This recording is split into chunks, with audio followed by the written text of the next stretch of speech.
ಗೃಹಲಕ್ಷ್ಮಿ ಗೃಹಜ್ಯೋತಿ ಆಯ್ತು, ಇದೀಗ ಅನ್ನಭಾಗ್ಯಕ್ಕೆ ಏನು ಬ್ರೇಕ್ ಹಾಕುತ್ತಾ ಸರ್ಕಾರ ಅನ್ನುವಂಥ ಪ್ರಶ್ನೆ. ಅನ್ನಭಾಗ್ಯ ಅಕ್ಕಿಗೂ ಕೂಡ ಸರ್ಕಾರ ಬ್ರೇಕ್ ಹಾಕುತ್ತಾ? ಗೃಹಲಕ್ಷ್ಮಿ ಆಯ್ತು, ಗೃಹಜ್ಯೋತಿ ಆಯ್ತು, ಬಳಿಕ ಈಗ ಅನ್ನಭಾಗ್ಯಕ್ಕೆ ಕತ್ತರಿ ಬೀಳುತ್ತಾ? 13 ಲಕ್ಷ 14 ಲಕ್ಷ ಅನರ್ಹರು BPL ಕಾರ್ಡುದಾರರಿದ್ದಾರೆ. ಅವರನ್ನ ಪತ್ತೆ ಹಚ್ಚಿ ತೆಗೆದು ಹಾಕಲಾಗುತ್ತೆ ಅನ್ನುವಂಥ ಮಾಹಿತಿ ಈಗ ಬಂದಿರುವುದು. ಅನ್ನಭಾಗ್ಯ ಅಕ್ಕಿಗೂ ಕೂಡ ಸರ್ಕಾರ ಬ್ರೇಕ್ ಹಾಕುತ್ತಾ? ಗೃಹಲಕ್ಷ್ಮಿ ಆಯ್ತು, ಗೃಹಜ್ಯೋತಿ ಆಯ್ತು, ಈಗ ಅಕ್ಕಿಗೂ ಕತ್ತರಿ.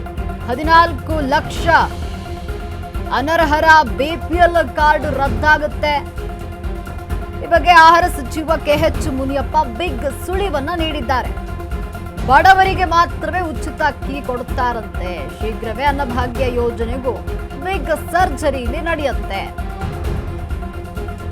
ಗೃಹಲಕ್ಷ್ಮಿ ಆಯ್ತು, ಗೃಹಜ್ಯೋತಿ ಆಯ್ತು, ಇದೀಗ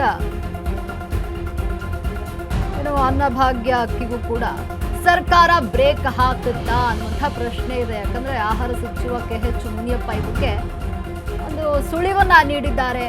ಕೆಲವೇ ದಿನಗಳಲ್ಲಿ APL ಕಾರ್ಡು ಆಗಲಿವೆ. BPL ಕಾರ್ಡ್ ಅನರ್ಹರ ಪತ್ತೆ ಮತ್ತು BPL ಕಾರ್ಡು ರದ್ದಾಗುತ್ತೆ. 13ರಿಂದ 14 ಲಕ್ಷ ಅನರ್ಹರ ಬಳಿ ಇದೆಯಂತೆ BPL ಕಾರ್ಡ್. ಅನರ್ಹರು ಸ್ವಯಂ ಪ್ರೇರಿತರಾಗಿ ಕಾರ್ಡ್ ವರ್ಗಾಯಿಸಬೇಕು. ಕೆಲವೇ ದಿನಗಳಲ್ಲಿ APL ಆಗಲಿವೆ. BPL ಕಾರ್ಡ್ ಯಾರೆಲ್ಲ ಅನರ್ಹರಿದ್ದಾರೆ ಅವ್ರದ್ದೆಲ್ಲ APL ಕಾರ್ಡ್ ಆಗುತ್ತೆ. ದುಡ್ಡು ಉಳಿಸಲು ಈಗ ಅಕ್ಕಿ ಚೀಲಕ್ಕೆ ಸರ್ಕಾರ ಕೈ ಹಾಕಿದೆ. ಗೃಹಲಕ್ಷ್ಮಿ ಆಯ್ತು, ಗೃಹಜ್ಯೋತಿ ಆಯ್ತು, ಈಗ ಅನ್ನಭಾಗ್ಯಕ್ಕೆ ಕೈ ಹಾಕಿರುವಂಥದ್ದು ಸರ್ಕಾರ. ಬಡವರಿಗೆ ಮಾತ್ರ ಉಚಿತ ಅಕ್ಕಿ ಕೊಡ್ತಾರಂತೆ. ಶೀಘ್ರವೇ ಅನ್ನಭಾಗ್ಯ ಯೋಜನೆಗೂ ಕೂಡ ಬಿಗ್ ಸರ್ಜರಿ ನಡೆಯುತ್ತೆ. ಅನರ್ಹರ ಪತ್ತೆ ಮತ್ತು BPL ಕಾರ್ಡ್ ರದ್ದಾಗುತ್ತೆ. ಯಾರೆಲ್ಲ ಅನರ್ಹರಿರ್ತಾರೆ ಅಂಥವ್ರನ್ನ ಪತ್ತೆ ಹಚ್ಚಿ BPL ಕಾರ್ಡನ್ನ ರದ್ದು ಮಾಡಲಾಗುತ್ತೆ.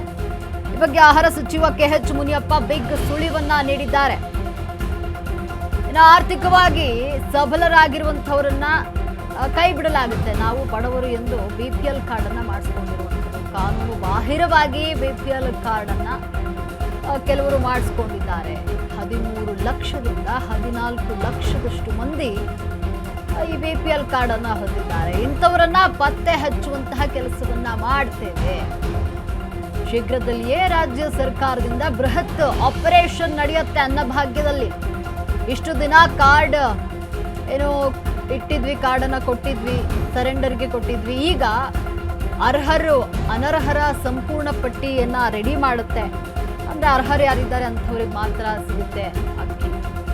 ಯಾರೆಲ್ಲ ಅನರ್ಹರಿರ್ತಾರೆ ಅಂಥವರಿಗೆ BPL ಕಾರ್ಡ್ ರದ್ದಾಗುತ್ತೆ. BPL ಕಾರ್ಡ್ ಪರಿಷ್ಕರಣೆಗೆ ಕೋಟಿ ಪರಿಷ್ಕರಣೆ ಆದರೆ ಕೋಟಿ ಉಳಿತಾಯ ಆಗುತ್ತೆ. ನಿಜವಾದಂತಹ ಬಡವರಿಗೆ ಈ ಯೋಜನೆ ಸಿಗಬೇಕು ಅನ್ನುವಂಥದ್ದು ಈಗ ಸರ್ಕಾರದ ಉದ್ದೇಶ. ಅಂದ್ರೆ ಯಾರೆಲ್ಲ ಅನರ್ಹರಿರ್ತಾರೆ ಅಂದ್ರೆ 13ರಿಂದ 14 ಲಕ್ಷ ಅನರ್ಹ BPL ಕಾರ್ಡ್ ಇದೆಯಂತೆ. ಅದನ್ನ ಪರಿಷ್ಕರಣೆ ಮಾಡಿ ನಂತರ BPL ಕಾರ್ಡನ್ನ ರದ್ದು ಮಾಡಲು ರಾಜ್ಯ ಸರ್ಕಾರ ಈಗ ಮುಂದಾಗಿದೆ. ಕಾನೂನು ಬಾಹಿರವಾಗಿ BPL ಕಾರ್ಡನ್ನ ಪಡೆದುಕೊಂಡಿದ್ದಾರೆ. ಆರ್ಥಿಕವಾಗಿ ಸಬಲೀಕರಣರಾಗಿರ್ತಾರೆ, ಆದರೆ ಕಾನೂನು ಬಾಹಿರವಾಗಿ ಈಗ BPL ಕಾರ್ಡ್ ಪಡೆದುಕೊಂಡಿದ್ದಾರೆ. 13ರಿಂದ 14 ಲಕ್ಷದಷ್ಟು ಮಂದಿ ಅನರ್ಹರು BPL ಕಾರ್ಡನ್ನು ಹೊಂದಿದ್ದಾರೆ. ಇಂಥವರನ್ನ ಪತ್ತೆ ಹಚ್ಚುವಂತಹ ಕೆಲಸವನ್ನ ಈಗ ಮಾಡ್ತೇವೆ. ಶೀಘ್ರದಲ್ಲಿಯೇ ರಾಜ್ಯ ಸರ್ಕಾರದಿಂದ ಬೃಹತ್ ಆಪರೇಷನ್ ಅನ್ನ ಮಾಡಲಾಗುತ್ತೆ. ಇಷ್ಟು ದಿನ ಕಾರ್ಡ್ ಸರೆಂಡರ್ಗೆ ಕೊಟ್ಟಿದ್ವಿ ಟೈಮ್ನ. ಈಗ ಅನರ್ಹರ ಸಂಪೂರ್ಣ ಪಟ್ಟಿ ರೆಡಿ ಆಗ್ತಾ ಇದೆ. ಯಾರೆಲ್ಲ ಅನರ್ಹರಿದ್ದಾರೆ ಅಂಥವರ ಕಾರ್ಡನ್ನ ರದ್ದು ಮಾಡಲಾಗುತ್ತೆ. ಶೀಘ್ರದಲ್ಲಿ ಆಪರೇಷನ್ ಸಂಬಂಧ ಸಾಕಷ್ಟು ವಿಚಾರಣೆಗಳಾಗುತ್ತೆ. BPL ಕಾರ್ಡ್ ಪರಿಷ್ಕೃತ ಆದರೆ ಕೋಟಿ ಹಣ ಉಳಿತಾಯ ಆಗುತ್ತೆ. ನಿಜವಾದ ಬಡವರಿಗೆ ಈ ಯೋಜನೆ ಲಾಭ ತರಬೇಕು ಅಂತ ಈಗ ಸುಳಿವನ್ನ ಸರ್ಕಾರ ನೀಡಿದೆ.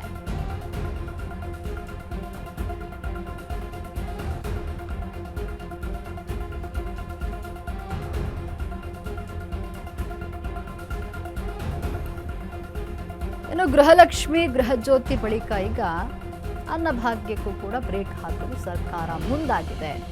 ಯಾರೆಲ್ಲ ಅನರ್ಹರಿದ್ರು, BPL ಕಾರ್ಡನ್ನು ಪಡೆದುಕೊಂಡಿದ್ರು, ಆರ್ಥಿಕವಾಗಿ ಸಬಲೀಕರಣ ಇದ್ರೂ ಕೂಡ BPL ಕಾರ್ಡನ್ನು ಪಡೆದುಕೊಂಡು ಎಲ್ಲ ಸೌಲಭ್ಯವನ್ನು ಯಾರೆಲ್ಲ ಪಡೆದುಕೊಳ್ತಾ ಇದ್ರು ಅಂಥವರ ಪತ್ತೆ ಹಚ್ಚಲು ಈಗ ಸರ್ಕಾರ ಮುಂದಾಗಿದೆ. ಇಷ್ಟು ದಿನ BPL ಕಾರ್ಡನ್ನು ಸರೆಂಡರ್ಗೆ ಕೊಟ್ಟಿವಿ, ಈಗ ಅನರ್ಹರನ್ನ ಸಂಪೂರ್ಣವಾಗಿ ಪತ್ತೆ ಹಚ್ಚಿ ರದ್ದು ಮಾಡಲಾಗುತ್ತೆ ಅಂತ ತಿಳಿಸಿದ್ದಾರೆ.